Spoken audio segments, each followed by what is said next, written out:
Smrdibube su jedan od najupornijih nametnika koji se svake godine vraćaju u još većem broju. Uništavaju biljke, ulaze u kuću i ostavljaju neugodan miris kad ih dotaknete.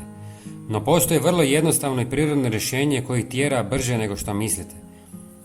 U ovom videu otkriću vam nešto što većina ljudi nikad nije ni probala, a djeluje iznenađujuće dobro.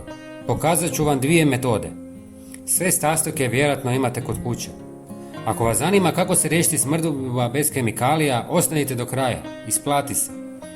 Započnite tako da u pola litre tople vode dodajte 1 žlicu čaja od mente, koji ima snažan, osvježavajući miris koji odbija mnoge insekte, uključujući smrdibube. Nakon toga dodajte i žlicu čaja od lavande, poznate po svojim umirujućim, ali za insekte izrazito neugodnim aromama. Zatim ubacite pola ili više žlica češnjaka u prahu, jer njegov intenzivan miris i aktivna jedinjenja poput alicina djeluju kao prirodni repelent. Na kraju dodajte i nekoliko kapi organskog deterđenta za suđe, jer pomaže da se sastojci bolje zalijepe za biljku i produžuju njihovo djelovanje, a ujedno otežava kretanje i disanje smrdibubama. Sve to dobro promiješajte i ostavite nekoliko sati da odstoji kako bi se svi sastojci povezali.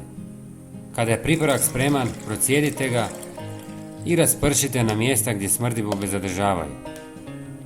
Druga metoda uključuje korištenje prirodnih neprijatelja smrdibuba, a to su parazitske ose. Ove korisne male životinje polažu jaja unutar smrdibuba i tako ih neutraliziraju iznutra.